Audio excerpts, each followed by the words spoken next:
오늘 하나님께서 우리에게 주신 말씀은 여호수아 9장 1절에서 15절입니다. 여호수아 9장 1절에서 15절 함께 교독하겠습니다.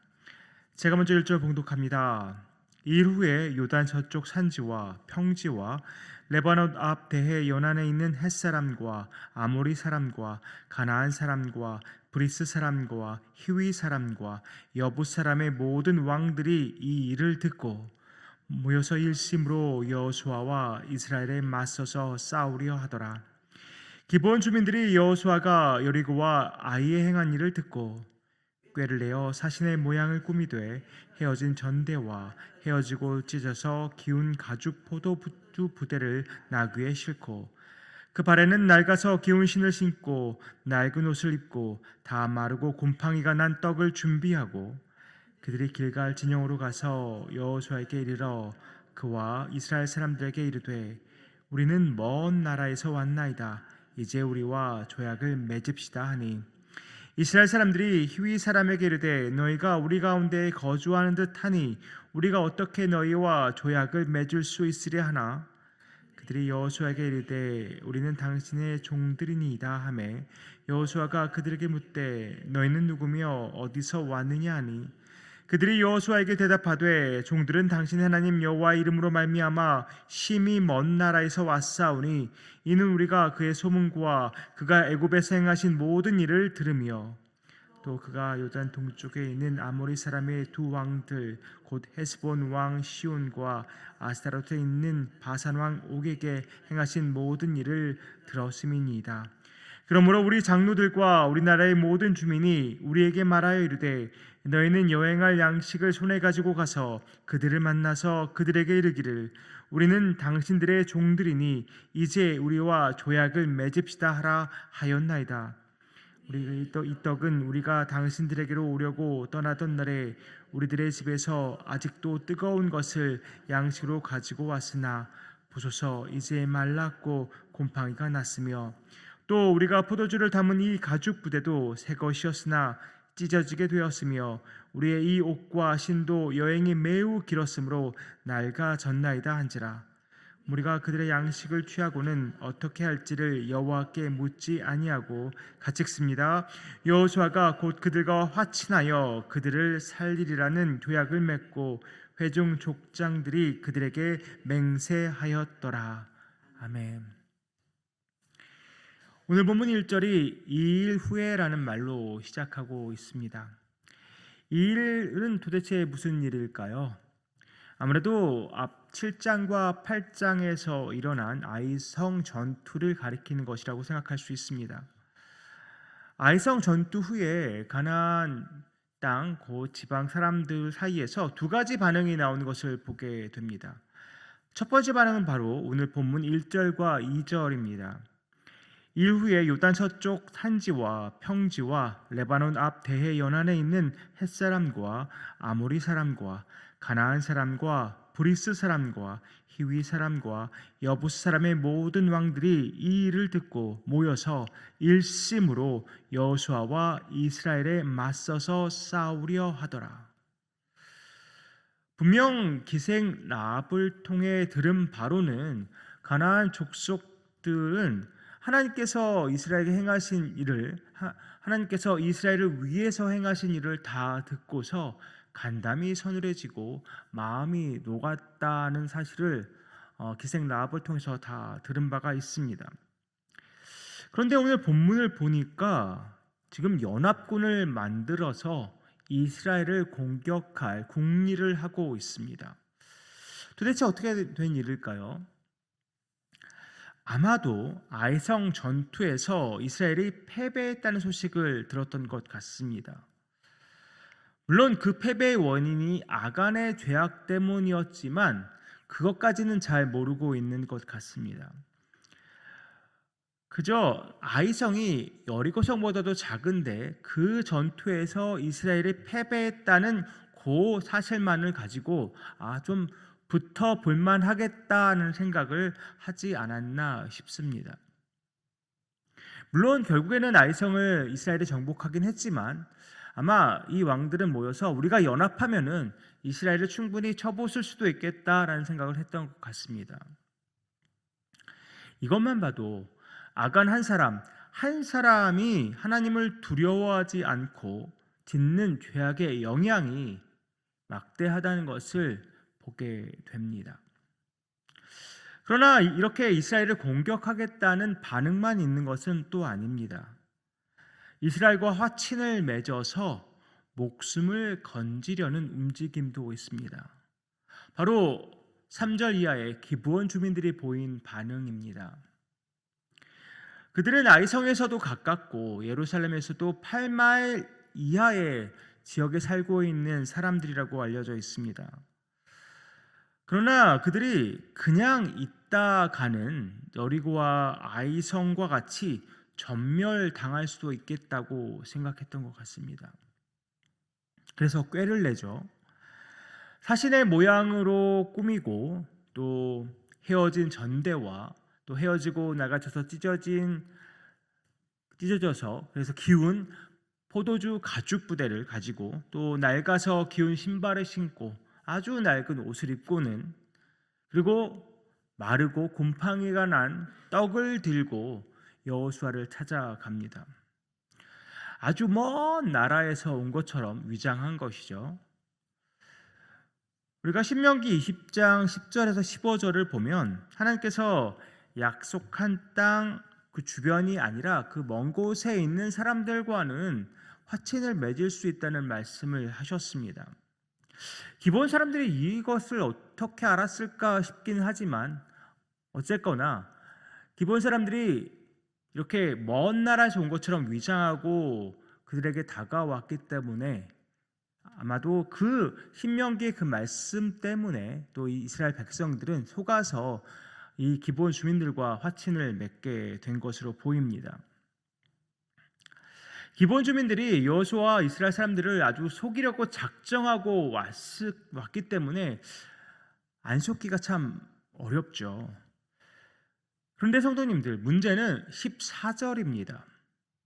무리가 그들의 양식을 취하고는 어떻게 할지를 여호와께 묻지 아니하고 속을 수는 있습니다. 속는 것 자체가 죄는 아니죠. 문제는 여호와께 묻지 않았다는 것입니다. 그저 눈에 보이는 현상만 보고 바로 판단을 내려버린 것입니다. 아이성 전투에서 왜 패배했는지 다 까먹은 것 같습니다. 물론 아간의 범죄 때문에 아이성에서 패배했지만 그때도 여호수아가 아이성으로 정탐 보낸 사람들의 말만 듣고는 바로 병력을 내보냈습니다. 여호와께 묻지 않았습니다. 눈에 보이는 것만, 들은 정보로만 판단을 하고서 그렇게 일을 저지른 것입니다. 그렇게 했을 때 아이성 전투에서 결과가 어떠했습니까? 패배였습니다. 그런데 이번에도 하나님께 묻지 않고 진행합니다. 15절입니다. 여호수아가 곧 그들과 화친하여 그들을 살리리라는 조약을 맺고 회중 족장들이 그들에게 맹세하였더라. 여호수아가 기브온 주민들과 화친하여서 조약을 맺고 그들을 살리겠다고 약속합니다. 이것이 나중에 어떠한 영향을 미칠지는 우리가 계속해서 여호수아서를 읽고 역사서를 읽어보면 이 오늘 맺은 조약이 어떠한 영향을 미치는지 잘 알 수 있습니다. 근데요, 정말 아이러니하고 이상한 해석일 수도 있지만 오늘 본문에서 가장 여호와를 두려워한 그룹은 이스라엘도 아니고 그 왕들도 아니고 거짓말로 꾀를 내어서 이스라엘을 속인 기브온 주민들이 아닌가 싶습니다. 물론 그들이 꾀를 내어서 거짓말로 이스라엘을 속이고 여호수아를 속인 것은 맞습니다. 그런데 그들이 그렇게 하게 된 동기는 하나님께서 그동안 이스라엘 위해서 어떤 일을 하셨는지를 듣고 그들 마음 가운데 두려움이 생겼기 때문입니다. 여호와 하나님을 두려워하게 된 것이죠. 결국 가나안 땅 전체가 정복당할 것을 그들은 예상했습니다. 그래서 두려워할 수밖에 없었던 것입니다. 결국 하나님을 두려워했기 때문에 그들은 꾀를 내어서 살 궁리를 한 것입니다. 그러나 같은 것을 보고 같은 것을 들었음에도 이스라엘을 공격해서 승리할 수 있겠다는 허황된 꿈을 꾼 가나안 왕들도 있습니다. 이스라엘을 위해서 일하시는, 역사하시는 하나님을 두려워하지 않은 것이죠. 그럼 여호수아와 이스라엘은 어떻습니까?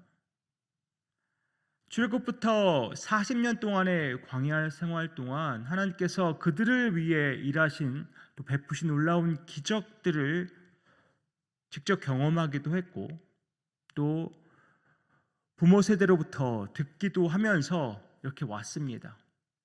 또 바로 직전에 여리고성 싸움에서 하나님이 놀랍게 역사하신 것도 모두 경험했습니다. 그리고 아이성 싸움에서 여호와께 묻지 않고 전쟁을 치렀다가 패배의 산도 맛보았습니다. 그런데 오늘같이 중요한 순간에도 이들은 여호와께 묻지 않고 결정하고 있습니다. 과연 하나님을 두려워하는 백성이 맞는가라는 의문을 품게 되죠.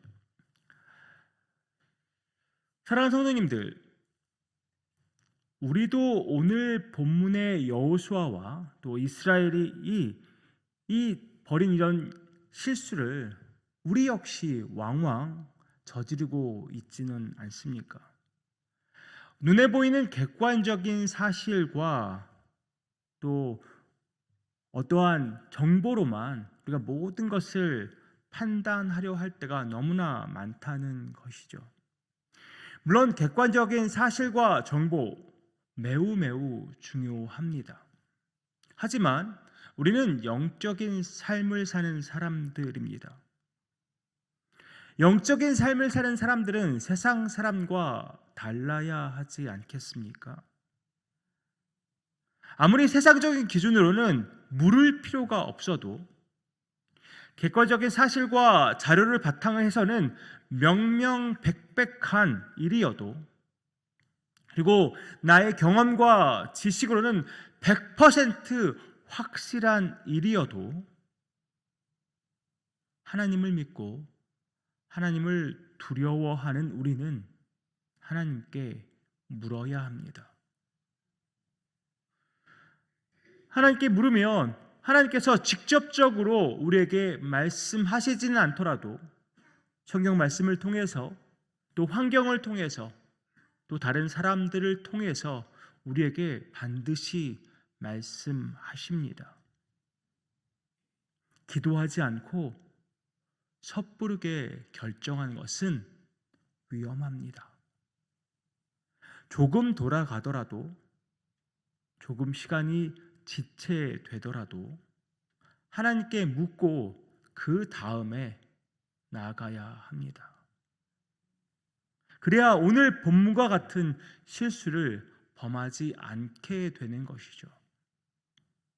판단하기 전에, 결정하기 전에, 우리 입 밖으로 말을 내기 전에, 그것을 실행에 옮기기 전에 하나님께 기도로 묻는 우리가 되기를 원합니다. 실수하지 않으시는 하나님께서 반드시 우리에게 선한 응답을 주실 것입니다. 우리를 바른 길로 인도하실 것입니다. 여러 가지 상황과 환경이 우리를 혼란스럽게 하고 우리를 당황스럽게 하고, 때로는 우리가 동굴에 갇힌 것 같고 앞이 보이지 않는 현실 속에서 우리가 살아가지만, 우리가 어느 때에 어느 상황과 어느 환경에 있든지 간에 우리가 여호와께 물으면 여호와께서 반드시 우리를 선한 길로 인도하실 줄 믿습니다. 그리고 우리 너무 자신을 확신하지 않았으면 좋겠습니다. 내가 가지고 있는 지식, 경험, 정보, 자료들 물론 중요하지만 우리는 영적인 세계에 살고 있는 사람들입니다. 우리는 하나님의 뜻을 분별하면서 살아야만 하는 사람들입니다. 정보와 지식을 바탕으로 결정하는 삶이 아니라 하나님이 과연 무엇을 기뻐하시고 무엇을 원하시는지를 분별하고 살아가는 우리가 되면 좋겠습니다. 언제나 주님과 친밀한 교제 가운데 주님의 신실한 인도하심을 받으며 그 길을 담대히 걸어나가는 뉴정의 모든 성도님들 되시기를 주님의 이름으로 축복합니다. 기도하겠습니다. 아버지 하나님, 오늘의 여호수아와 이스라엘처럼 우리 실수하지 않기 원합니다. 하나님께 묻지 않고 내 생각과 내 지식과 경험대로 내가 얻은 정보와 자료대로 그냥 판단하고 결정해버리는 그런 실수를 범하지 않기 원합니다. 주님이 우리 삶을 주관하시고 인도하시는데 내 마음대로 내 해석대로 살아가지 않기 원합니다. 나의 모든 삶 주님께 맡겨드리고 매 순간순간 주님께 묻고 주님의 뜻을 분별하며 한 걸음 한 걸음 나아가는 우리 모두 되기 원합니다. 나 개인이 되기 원하고 우리 가정이 되기 원하고 우리 교회가 되기 원합니다. 기도하면서 주님의 뜻을 분별한 그 길을 따라 담대히 걸어나가는 뉴장의 모든 권속들 되게 하여 주시옵소서. 이 모든 말씀 예수 그리스도의 이름으로 기도하옵나이다. 아멘.